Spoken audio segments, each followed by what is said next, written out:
La chronique bourse, la quotidienne Zone Bourse, Anthony Bondin. Bonjour à toutes et à tous, bienvenue dans ce point de marché Zone Bourse du mercredi 9 juillet 2025, ça s'appelle encore un T-Day. Malgré les tentatives désespérées et d'ailleurs totalement infructueuses de l'auteur pour se désintoxiquer de Trump, l'actualité et les marchés l'y replongent chaque matin. Et de toute façon, nous sommes le 9 juillet, date butoir d'hypothétiques annonces multinationales sur les droits de douane qui frapperont les produits non made in USA. C'est donc le tarif day, le T-Day pour les intimes.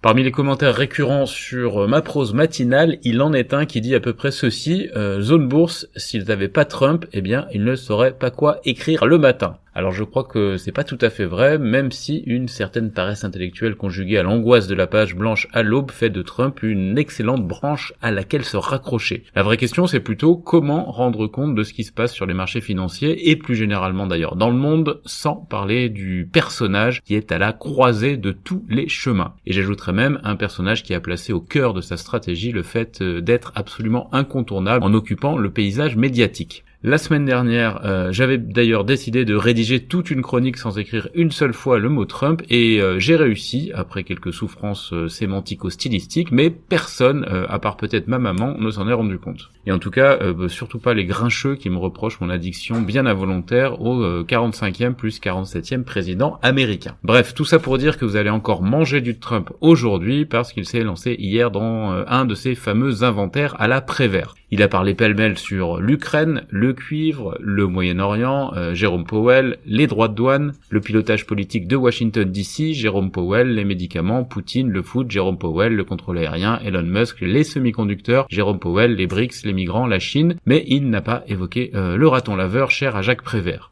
Les marchés financiers, eux, eh bien, ils naviguent toujours entre deux eaux. Ils ne croient pas que la Maison-Blanche va aller jusqu'au bout de sa logique douanière, ou plutôt, ils croient que les choses se régleront quelque part entre les niveaux exorbitants annoncés en avril dernier et ce qui existe actuellement, mais plutôt dans la fourchette basse. Le S&P 500 a quand même lâché 0,1% hier. Le Stoxx Europe 600, lui, il a repris un peu d'avance sur son homologue américain en grappillant 0,4%. Plusieurs accords commerciaux sont en vue aujourd'hui, a révélé Trump, qui s'est aussi montré plutôt apaisant vis-à-vis de l'Europe, dont il a loué la coopération. Aux dernières nouvelles, d'ailleurs c'est le Financial Times qui a sorti l'info, le Financial Times qui a l'air d'avoir un très bon informateur au cœur des négociations en cours, et bien aux dernières nouvelles, l'UE obtiendrait un accord assez proche de celui qui avait été signé par le Royaume-Uni en version un petit peu moins favorable. Un niveau de 10% de droits de douane à l'import aux USA est ainsi évoqué, et si Washington et Bruxelles s'entendent, eh bien la tension latente sur les marchés pourrait quand même baisser.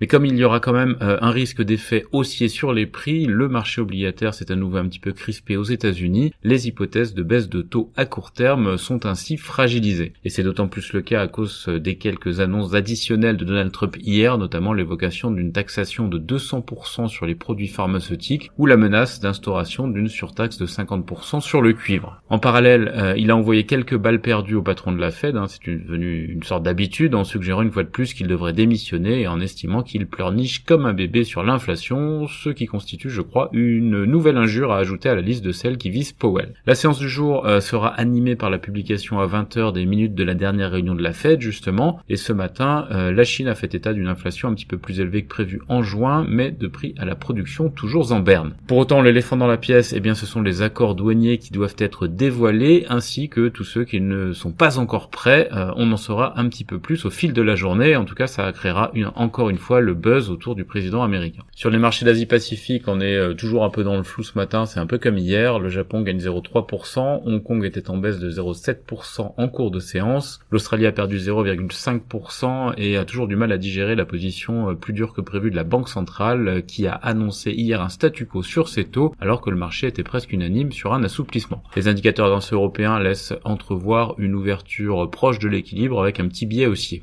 Côté entreprise, en France, on a appris que Meta aurait pris une participation de 3% dans Essilor-Luxottica pour environ 3,5 milliards de dollars. C'était une info qui tournait depuis plusieurs semaines. Renault, pour sa part, aurait réduit la liste des candidats pour le remplacement de Luca de Meo comme directeur général à Denis Levotte, François Provost et Maxime Picat selon le FT. Airbus a annoncé avoir livré 306 appareils au cours du premier semestre 2025. CFM, la coentreprise entre Safran et GE Aerospace, a reçu une grosse commande de 2,85 milliards de dollars de l'armée américaine. Saint-Gobain va céder Bruggermann au groupe allemand Coster. Crédit Agricole Assurance a vendu l'intégralité de ses actions dans FDJ United, a priori à 30 € l'action. Argan et Rexel ont mis en place un système de chauffage durable dans un centre logistique français. De CRSI a enregistré une commande IA de 54 millions de dollars. Afiren a obtenu une subvention de 4 millions d'euros. Aurea est en train de négocier la vente de sa filiale M-Lego. On a aussi des actus du côté de Monsieur Bricolage, Osmosun ou encore One Experience.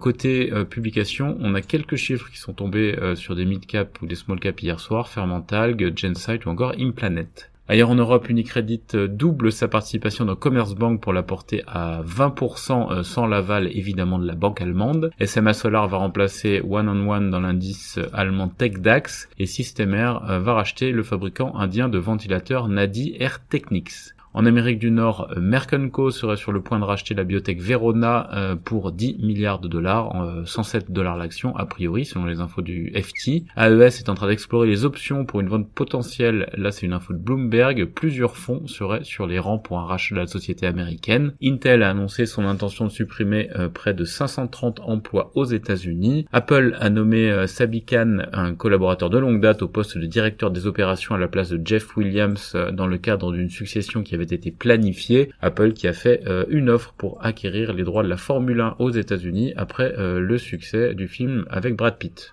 Boeing a livré 150 appareils commerciaux au T2. Starbucks évalue actuellement les propositions d'investisseurs potentiels intéressés par ses activités en Chine, la plupart d'entre eux cherchant à acquérir une participation majoritaire selon Bloomberg. Mobileye a déclaré qu'Intel a lancé un placement de 45 millions de ses propres actions. GE Vernova va moderniser un nœud de réseau transfrontalier clé en Allemagne et la valorisation de SpaceX atteindrait environ 400 milliards de dollars dans le cadre d'une nouvelle levée de fonds, a appris Bloomberg.